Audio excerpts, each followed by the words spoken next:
الصلاة والسلام عليك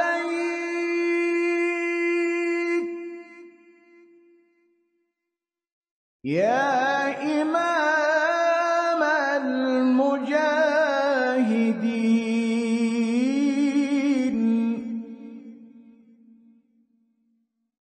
يا رسول الله.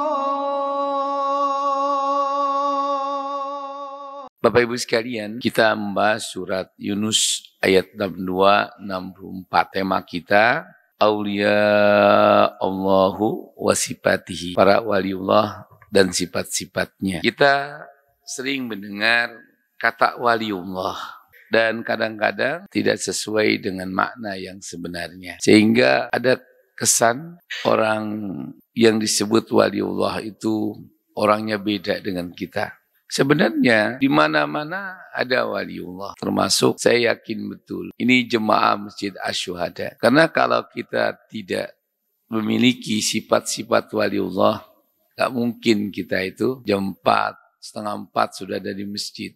Dan waliullah ini adalah orang yang memang cintai oleh Allah. Maka ketika kita itu disebut kata waliullah, maka sering kita itu membayangkan dalam benak kita keanehan. Dan waliullah itu selalu dikaitkan orang yang memiliki kedikdayaan atau kekuatan yang berlebih. Dan inilah juga kadang-kadang bisa terbang, sholatnya walaupun depan rumahnya itu masjid nggak pernah hadir. Kalau ditanya, kok nggak pernah hadir waliullah kita? Sholatnya di Mekah. Apakah benar seperti itu? Kalau kita itu terjemahkan kata wali itu ya orang yang disayangi, orang yang dicintai, orang yang selalu dilindungi oleh Allah. Bukan orang yang memiliki bertingkah aneh, merusak hak orang, mengambil hak orang. Tapi kalau kita mengacu pada Al-Quran surat Yunus ayat 62 ini, ala inna awliya Allahi, ketahuilah sesungguhnya awliya Allah, orang yang masuk dalam kategori orang yang akan dicintai, dilindungi, dicukupkan segala kebutuhannya termasuk doanya pasti akan dikabulkan, itu adalah la khaufun alaihim. Orang yang enggak atau tidak punya rasa takut dalam berjihad. Makanya orang yang berjihad itu walladzina amanu wa hajaru wa jahadu fi sabilillah muragoman fi hayati. Orang yang beriman dan orang yang mau berhijrah, memperbaiki dirinya ke arah kebaikan, ke arah kehidupan yang diridhoi oleh Allah dan berani berjihad, Allah akan berikan keluasan, kelapangan dalam hidupnya. Fid dunya, terutama di dunia ini. Seorang yang memiliki sifat-sifat waliullah itu bagi mereka dikabarkan berita gembira. Kehidupannya di dunia ini penuh dengan kebahagiaan. Bagaimana tidak bahagia, bagaimana tidak senang. Seorang waliullah itu kalau kita kaitkan di dalam surat Ar-Ra'd ayat 11, lahu mu'aqibatum min baini yadayhi wa min khalfihi min rabbi. Para waliullah itu orang-orang yang selalu diperintahkan malaikat itu menjaganya. Dari depan, dari belakang. Maka kata Allah, kalau kita ingin memperbaiki kehidupan kita, kita ingin merubah nasib kita. Dari yang susah menjadi senang. Dari orang yang nista menjadi mulia. Dari rakyat biasa menjadi pejabat tinggi. Punya kedudukan yang agung dan punya kemuliaan, maka berusahalah kita memperbaiki kehidupan kita tadi. Kata Allah, innallaha la yughayyiru ma biqaumin hatta yughayyiru ma bi anfusihim. Dalam surat Ar-Ra'd ini, Allah tidak akan merubah keadaan atau kondisi kehidupan kita. Katakanlah, Palestina itu tidak akan merdeka. Kalau kaum muslimin yang ada di Palestina itu hidupnya tidak menjadi waliullah. Jadi kalau penduduknya itu tidak seperti dahulu para nabi, orang-orang yang termasuk waliullah, sulit untuk bisa merdeka. Hidup itu selalu ada ujian. Dan kita diberikan kesempatan untuk diuji Apakah kita benar-benar ingin menjadi orang yang memang dimuliakan oleh Allah atau tidak? Apa itu ujiannya? Kesempatan untuk kita korupsi, kesempatan untuk kita menjadi orang kuat. Maka barang siapa yang mereka itu diberikan kesempatan, mereka itu berkuasa, lalu mereka semena-mena, aji mumpung orang Betawinya, maka dia bukanlah dari golongan waliullah. Kalau dia dibilang laisa minni, bukan dari golongan hambaku, maka dia adalah hizbus syaitan. Ala inna hizbus syaitan humul khasir. Ketahuilah, sungguhnya kelompok-kelompok setan ini tidak akan dimenangkan oleh Allah. Berbeda dengan orang-orang yang akan dilindungi oleh Allah. Dalam surat ayat Mujadilah yang terakhir. La tajidu qauman yu'minuna billah. Kamu tidak akan mendapati kaum yang beriman kepada Allah. Tahaduna. Melainkan orang-orang yang saling membantu, saling menolong. Tidak mengutamakan dirinya ketika diberikan kesempatan itu. Dia selalu ingin menjadikan dirinya orang yang mendatangkan manfaat. Makanya Nabi mengatakan, khairukum mayyanfa'u linnasi. Sebaik-baik kamu ini adalah orang yang hidupnya memberikan manfaat untuk orang lain. Awalau kana aba'ahum au abna'ahum au ikhwanahum au asiratahum. Dan mereka tidak mau memberikan keistimewaan sekalipun itu untuk bapak nenek moyang mereka, abahum, atau ibu nenek mereka, au abna'ahum, ataupun untuk anak mereka. Ini waliullah. Jadi kalau berkuasa, baru dikit aja udah punya kekuatan, diberikan itu hukum hanya untuk mereka. Mahkamah konstitusi menjadi mahkamah keluarga. Itu bukannya waliullah. Karena kalau sudah baca itu surat Mujadilah terakhir, awalau kana aba'ahum au abna'ahum au ikhwanahum, atau saudara-saudara mereka. Mereka enggak peduli itu. Sudahlah, kalian hidup yang benar. Siapapun profesional. Aku tidak akan berikan kepada teman-teman walaupun kalian mendukungku. Jadi selama kita lihat ini pemerintahan multi partai semua dibagi-bagi jabatan pada mereka, itu bukan sistem pemerintahan waliullah. Pemerintahan yang pasti akan dilindungi oleh Allah. Orang yang lebih mengedepankan, yang punya skill, yang punya keahlian. Orang yang memang berusaha hidupnya untuk memberikan manfaat untuk orang banyak. Ini yang harus kita sadari. Jadi awalnya jatuhnya Palestina itu karena otonom Utsman itu memberikan pertolongan kepada orang-orang Yahudi yang mereka itu dibantai di Eropa Barat, di Eropa Tengah, Eropa Timur, terutama daerah Hongaria. Sampai Theodor Herzl itu, dia mengeluarkan statement, kalau orang-orang Eropa tidak mau ada orang selain suku mereka itu yang hidup di negara mereka, Yahudi pun akan menuntut, minta diberikan negara. Yang tidak boleh orang lain itu hidup dalam Yahudi. Baca Pak. Prasasti Theodor itu. Makanya Syekh Muhammad Yasin satu-satunya paksi untuk memerdekakan Palestina, ia mengatakan Palestina tidak akan merdeka kecuali dengan perang mengusir penjajah Yahudi. Patah selingkuh. Yang lainnya semua selingkuh dengan Israel dan Amerika. Satu-satunya paksi yang tidak mau selingkuh, apapun yang terjadi, walaupun kita mati dalam bunker, maka kita pantang untuk berdamai dengan Yahudi. Jadi negeri waliullah sekarang itu ya Gaza, Palestina. Karena mereka juga membangun negara dengan militansi, yaitu dengan slogan Zionisme. Artinya negara yang tidak boleh berada di negara itu selain bangsa Yahudi.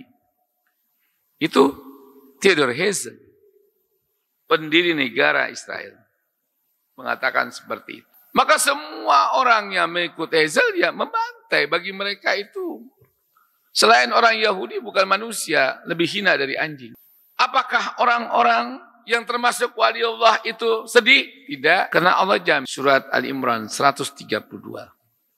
Wala in kutiltum fi sabilillahi aw muttum lamaghfiratun khairum mimma yajma'un. Sekiranya kamu berjihad melawan musuh-musuh Allah, Dan musuh-musuh kalian bukan hanya akan kuberikan kemerdekaan buat kalian.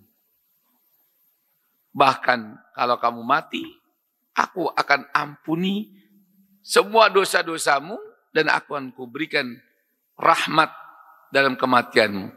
Dan itu lebih baik ketimbang kamu hidup tapi di bawah penjajahan. Baca surat Al-Mumtahanah. Ya ayyuhalladzina amanu la tattakhidhu aduwi wa aduwakum awliya'a tulquna ilaihim bil mawaddah. Hai orang yang beriman, janganlah kau jadikan musuh-musuhku dan musuh-musuhmu sebagai teman. Ini pesan Allah. Yahudi itu jangankan waliullah, nabi mereka aja mereka bunuh. Jangankan kita yang mengajak mereka itu kembali. Nabi Musa saja baru 40 hari dia tinggalkan, udah balik lagi nyembah patung anak sapi. Siapa sebenarnya orang yang masuk waliullah ini? Di mana dia adanya? Yang tidak punya rasa takut, dia takut mati, dia takut miskin, dia takut kehilangan jabatan, dia takut kehilangan anak dan istri. Ketika mereka berjihad, ketika mereka menegakkan agama Allah, satu keyakinan mereka, intan surullah yansurukum. Kalau kamu menolong, menegakkan agama Allah, Allah akan tolong kamu. Allah menjawab, alladzina amanu, mereka orang yang beriman, wa kanu yattaqun. Bukan hanya sebatas mereka punya iman. Kalau punya iman banyak kita ini, Pak. Ini semua orang beriman. Apakah sudah bertakwa atau belum? Nah, itu permasalahannya. Karena implementasi iman yang sebenarnya itu tercermin dalam ketakwaan. Apa itu takwa? Tunduk dan taat kepada Allah tanpa reserve. Dengan ketakwaan itu kata Allah, wa may yattaqillaha yaj'al lahu makhraja. Allah akan berikan solusi dalam menghadapi kesulitan dan masalah yang kita miliki. Kalau kita miskin, nggak punya uang, wa yarzuqhu min haitsu la yahtasib. Jadi Allah akan berikan, datangkan rezeki itu yang nggak bisa dipikirkan oleh akal. Apalagi Allah menjanjikan, lau anna ahla qura amanu wattaqau la fatahna alaihim barakati minas sama'i wal ardh. Sekiranya negeri itu beriman dan bertakwa kepada Allah, maka akan kubukakan pintu keberkahan, rezeki dari langit dan dari bumi. Apakah kita nggak percaya? Kalau kita ngaku beriman, percaya. Tapi karena iman kita diragukan, ketakwaan juga nggak ada. Maka tadi saya bilang, kalau sudah mulai muncul Ta'ifatul Mansurah, orang yang selalu menjalankan perintah Allah, orang yang selalu mengutamakan mencari keridhaan Allah dalam hidupnya, wala yajiduna hajatam, nggak ada sedikit pun dalam kehidupan mereka itu kepentingan dalam soal dunia. Mimma utu wa yu'sirun. Walau kana, sekalipun itu untuk anfusahum, diri mereka, dia serahkan untuk orang yang lebih membutuhkan. Itu seorang wali Allah. Seorang yang bertakwa kepada Allah. Kayak Nabi, datanglah pagi-pagi, korma tinggal beberapa butir. Nabi juga nggak punya apa-apa. Datang beberapa janda-janda. Ya Aisyah, berikan. Aisyah puasa. Kalau kita punya uang, punya beras masih. Datanglah janda, anak yatim, Pak. Ini belum makan dari malam. Kita punya masih uang, ya 100.000 rupiah. Berani nggak kasih? Berani nggak? Kalau kita kasih ini urusannya, pokoknya udah puasa antar kita sorenya. Kasih nggak? Nggak. Kalau orang bertakwa, kasih aja deh. Nanti kita sudah, Allah akan berikan kita rezeki yang tidak diduga-duga. Wah, kalau gitu hidup nggak punya hitungan. Itulah iman. Kalau udah bicara iman, jangan pakai matematika, pakai iman. Apa itu iman? Masalul ladina yunfikuna amwalahum fisabilillah. Kalau kita serahkan, kita sedekahkan harta itu di jalan Allah. Kama sali habatin sab'a sanabil. Sama dengan kita itu menanam benih. 1 rupiah akan tumbuh 7 rupiah. Setiap 1 rupiah itu akan menghasilkan 100 rupiah. Jadi 1 rupiah dibalas dengan 700. Makanya kata Syekh Al-Mawardi, al-imanu laisa binutki faqat. Iman itu bukan sekedar ucapan. Kalau saya tanya, Bapak Ibu iman nggak? Beriman. Tapi kalau saya tanya, Bapak Ibu siap nggak mati untuk berjihad? Allahumma pikir-pikir dulu. Jadi susah kita bicara tentang waliullah ini memang. Padahal siapa yang bisa jadi waliullah? Orang yang dikasih oleh Allah, disayangi oleh Allah. Dan kalau kita jadi waliullah dalam ayat ini, lahumul busra fil hayatid dunya wa fil akhirah. Kita akan mendapatkan kehidupan yang penuh dengan kesenangan, yang penuh dengan kebahagiaan di dunia dan di akhirat. La tabdila li kalimatillah. Tidaklah terlalu berlebihan janji Allah ini. Kemenangan hanya datang dari Allah. Makanya buat kita, ketika kita ingin mewujudkan suatu kehidupan yang diridhoi oleh Allah, jangan pilih yang akan menang. Kalau kita tahu ada di situ orang-orang yang tidak bertakwa kepada Allah, pilih Pak. Orang yang penuh keikhlasan hidup. Yang bisa memenangkan hanya Allah. Kalau kita tidak melakukan pelanggaran. Kalau kita tidak membatalkan iman kita. Tidak membatalkan ketakwaan kita. Yakinlah, suatu ketika kita akan menang. Ya.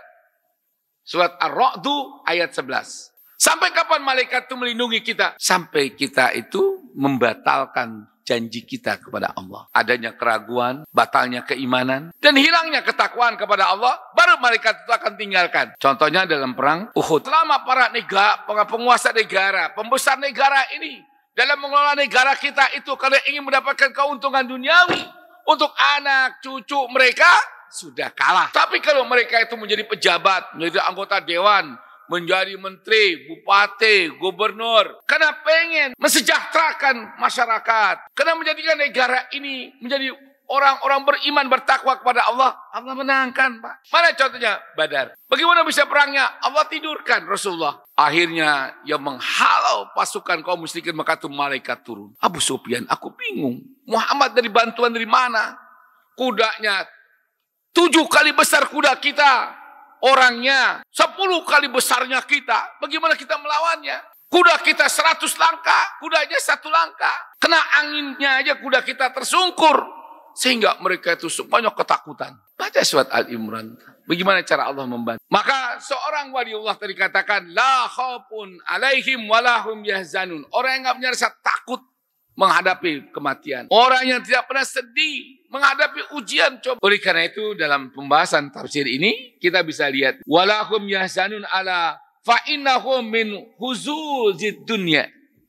Seorang waliullah itu mereka yang enggak sedih ketika dia ditimpa kematian, kehilangan semua jabatannya, kehilangan kehormatannya, kehilangan semua apa yang mereka miliki. Enggak pernah. Wasifatu haulail auliya, itulah sifat para aulia. Lahumul ladzina sadaqullah, yang selalu membenarkan apa yang dijanjikan oleh Allah, wattabi'ur rasulah. Seorang wali Allah selalu mengikuti rasulnya. Wa ma jaa bihi min indillah, dan selalu menerima apapun yang datang dari sisi Allah Subhanahu wa taala.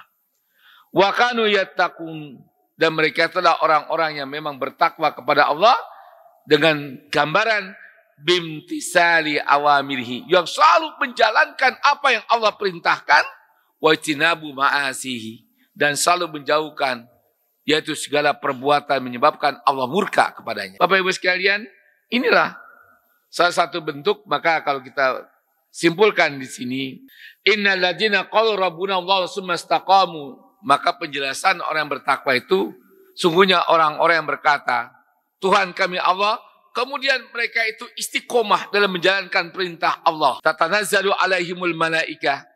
Kalau kita punya kesungguhan dalam menjaga agama kita, begitu kita menyatakan beriman, kita bertawakal kepada Allah secara utuh, maka Allah turunkan malaikat. Alla takhafu wa la tahzan. Oleh karena itu janganlah kamu takut dalam menghadapi ujian, tantangan dan musuh-musuhmu. Dan janganlah kamu bersedih. Wabshiru bil jannati allati kuntum tu'adun.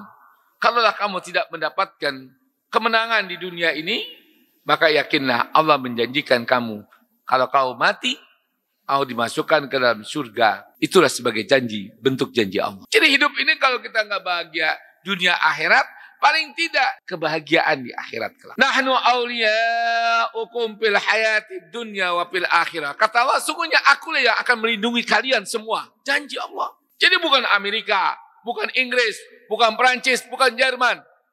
Buat wali Allah itu Allah sudah katakan, akulah pelindung kalian yang sebenarnya. Kenapa kita nggak mau jadi wali Allah? Orang yang beriman, yang bertakwa kepada Allah. Kenapa kita takut melawan bentuk kebatilan? Takut kalah? Nggak akan kalah.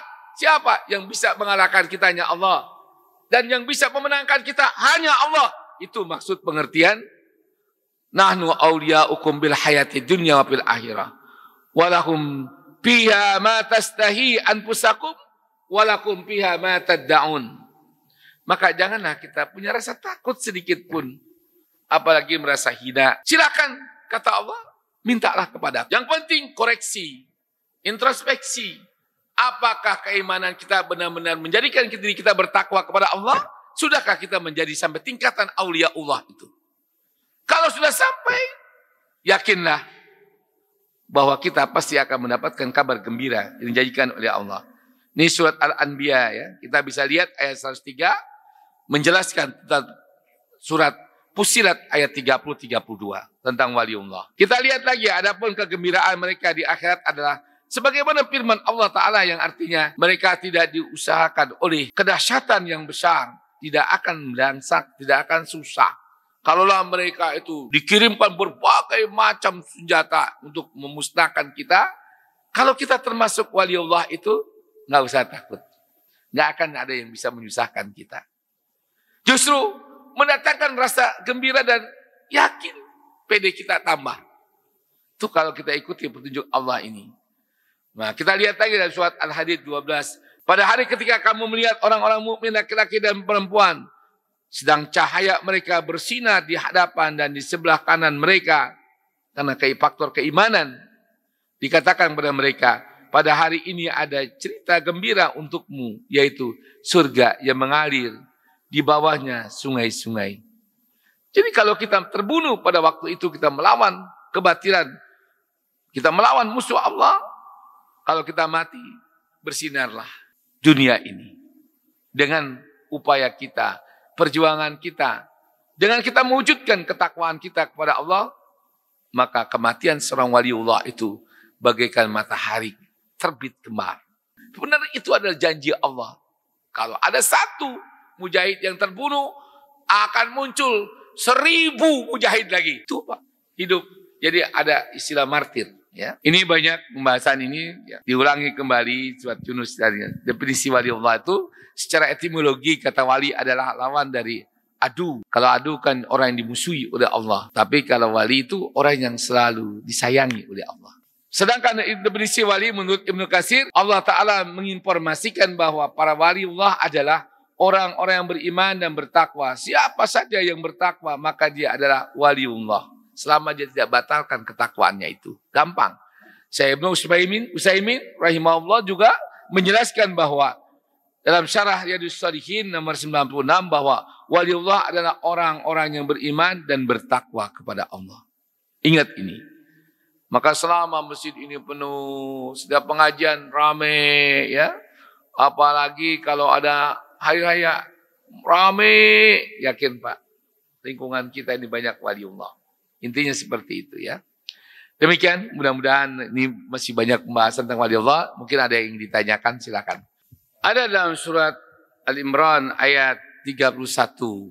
Apakah orang yang sudah menyatakan beriman, bertakwa kepada Allah sebagai waliullah bisa batal apabila meninggalkan satu amalan yang menyebabkan Allah murka? Ya batal, Pak. Sababun nuzul ayat Ar-Ra'd ayat 11. Begitu kita bangun tidur nih, kita belum melakukan dosa, maka Allah suruh 2 malaikat. 2 malaikat itu menjaga, Pak. Makanya kita kalau mau kemana-mana atau kita hidup, jagalah kesucian diri kita dengan berwudu. Karena malaikat itu suci. Yang suci itu tidak suka dengan yang kotor. Insya Allah, kalau kita jaga wudhu itu, Allah kawal tuh malaikat. Mengawal kita. Yang kedua, selama tidak melakukan perbuatan maksiat, maka malaikat itu menempel. Mengawal depan belakang. Batal kan iman kita? Nah makanya Allah bilang, Qul in kuntum tuhibbunallah. Ya Muhammad katakanlah, kalau umatmu ingin menjadi hambaku yang aku cintai, fattabi'uni, suruhlah ikut kamu. Nabi bilang, sifat Nabi itu jujur, amanah. Kita nggak jujur, bohong sedikit aja, pergi itu malaikat sudah. Ya ayat, itulah cara Nabi. Nah kita baru hanya rapat. Kadang-kadang sholat sampai ketinggalan. Bagaimana mau dibilang wali Allah? Batal. Bohong, meninggalkan. Wa yaghfir lakum dzunubakum. Karena kalau kita ikuti Nabi, insya Allah kita lakukan ketaatan diri kita, itu menjadikan Allah akan ampuni kita. Wali Allah itu, ntar kita taubat, baru lagi besok pagi. Berat. Maka tutuplah kehidupan kita dengan tobat. Karena Nabi SAW yastaghfiru Allah. Nabi saja yang nggak punya dosa maksum, beristighfar, bertobat kepada Allah. Fi kulli yaumin mi'ata marratin. 100 kali. Nah kita dosa kita banyak. Maka kalau orang habis tobat mati, jaminlah surga.